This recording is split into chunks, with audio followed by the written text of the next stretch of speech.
Morning. Works for me. Super. We'll jump right into the consent agenda, items A through C.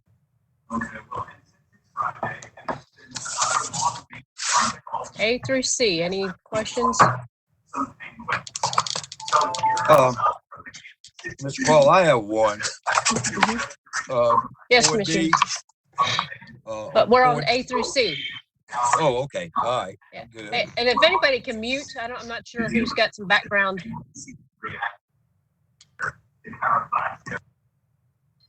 All right. So no questions on A through C. All right. We'll move on then to D and E. Commissioner Houston, you had a question on D? Yeah, I was just trying to figure out why we're selling Hagar. Chief Capuchani, can you weigh in on that? Yes. So the reason we're doing that is because the young lady that had that dog has left for other employment. We have nobody else that either has the desire to be a canine handler or can be a canine handler. And the decision was made because if we keep the dog, we're going to have to pay to house it, pay the vet bills, and the dog will continually go down and not be able to perform. And we don't really have anybody in the key that can train that dog. So we said we might as well try to recoup some of our money now, because if we wait, we're not going to be able to get anything for the dog, and nobody will want to pay for it because it'll need to be retrained. And so now is the best time to do it if we were going to do it. If we had somebody that was trained or wanted to be a canine officer, we would have obviously kept the dog here, but that wasn't the case. Okay, thank you. You're welcome. Other questions on D and E?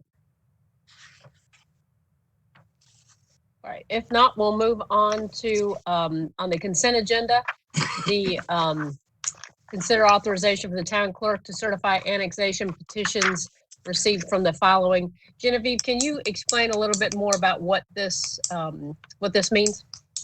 Sure. This is the first step in the annexation process. What the certification process is I get all of the applications as submitted from the planning department, and I just go through and check all the necessary steps, make sure the PIN numbers are right, make sure we have signatures from all the owners, a legal description, all the details that are included in a full application.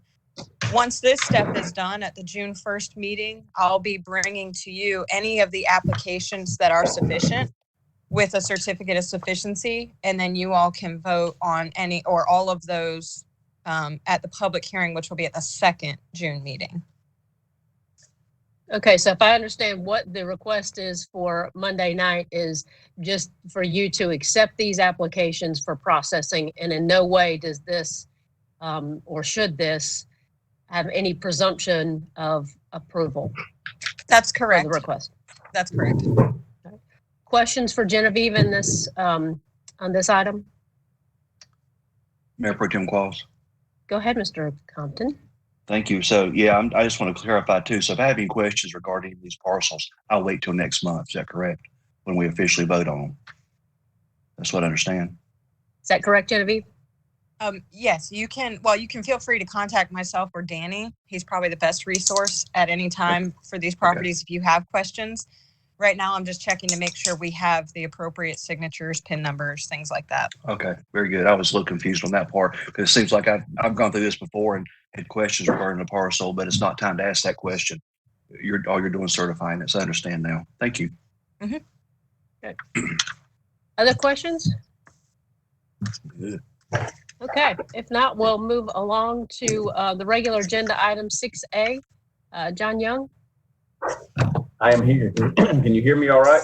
Yes, sir. Yes. Okay, good. So this is what we talked about a little bit last night. The picture on your right-hand side, or my right-hand side, everybody's right, I guess, is coming straight out of one Mooresville plan, where it does recommend, improvements at the intersection of 115 and Langtree Road.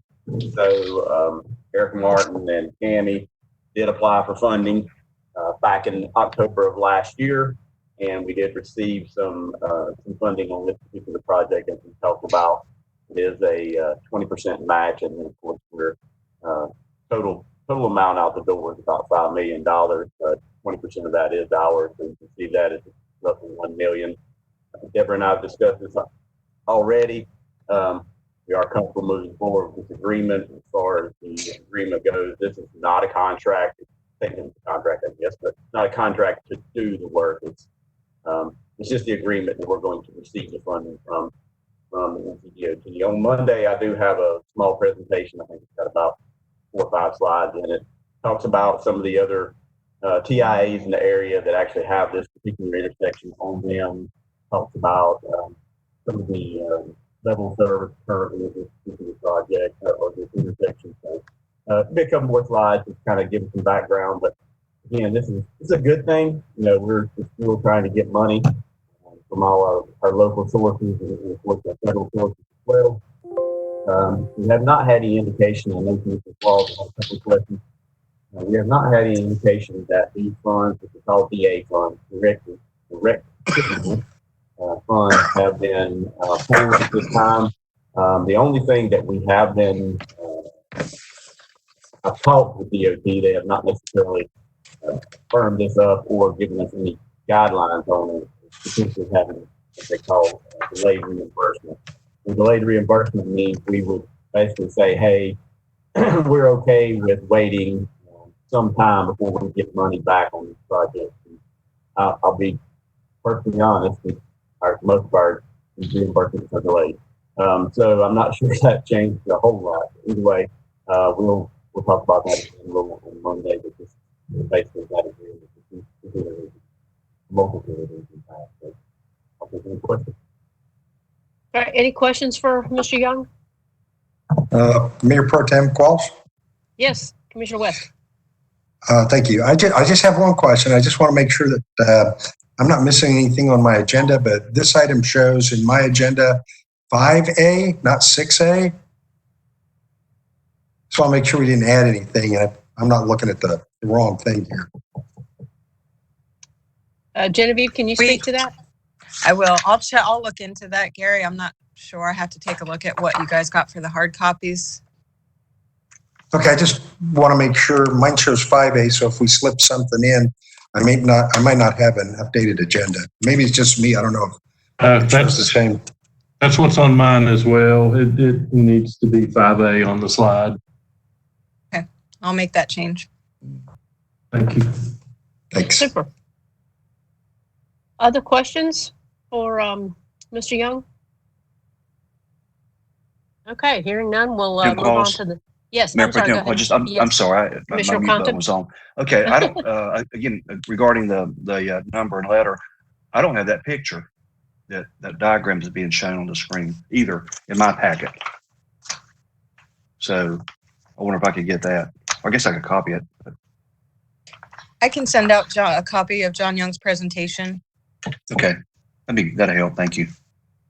That'd be great. Other questions? Okay, I think we've covered all of that. We'll move on to which I see 6B. I'm not sure if it should be 5B or what, but the request for utility service from Joel Henley on 288 Rocky River Road. Danny Wilson, would you like to share any additional information on that? Yes, ma'am. Can you hear me? Yes. Okay, great. Yes, this is a request. This one's a little bit unique. It's a single parcel with an existing house, only 8 acres, so it's pretty small. They're actually selling the property, which is taking them off a shared well agreement. So currently they're on a shared well, and because they're selling the property, they no longer have access to that well. So they're requesting water, which is immediately across the street, the property. Right. Simple, I guess, as a water extension can get to serve a single family home. Super. Any questions for Mr. Wilson? And I should mention too, real quick, we are processing this property for annexation. They had not finished their paperwork to make it with the group you just saw. but they are requesting annexation as well. The owner has been in a care facility that was locked down, so could not access to fill out the paperwork. So we are working with them. You should see that at the next round of annexations as well. Excellent. Thank you for that clarification. Questions? Going once, twice? Okay, no questions on that. We'll move on. We'll have the manager's report. Mr. Heeman, would you like to kind of like what your information is going to include as far as the budget?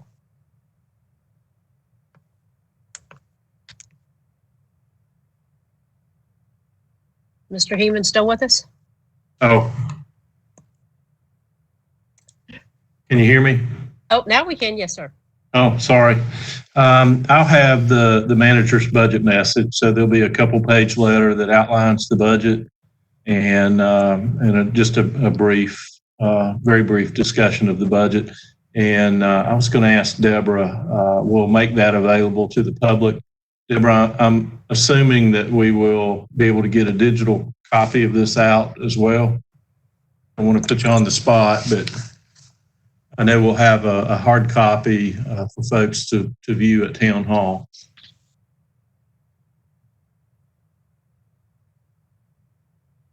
Be ready to be uploaded onto the website. Awesome. Thank you so much. Super. And just for clarification on that, Mr. Heeman, the reason that we need that presentation on Monday is due to our virtual meetings and the additional time required. Yes, ma'am. In order to meet the requirements for public comment that come from the new legislation that allows virtual meetings, we have to do this Monday. Yes, ma'am. Okay. So we'll hear about it as far as the presentation on Monday, and then again June 1st, and then we would vote on the budget on June 15th. Is that the correct schedule? I'm gonna let Deborah.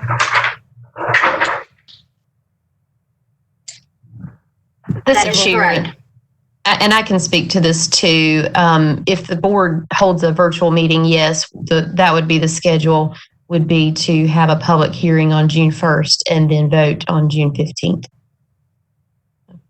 Super. Does anyone have any questions for Mr. Heeman or Ms. Crawford or Ms. Hawken in regards to that?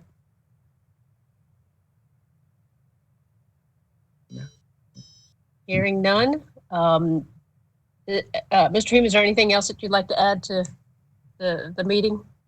No, ma'am. Thank you. Okay, great. And then we'll have a closed session with our consultant attorney, economic development, and personnel. So anyone have any questions for any of the staff or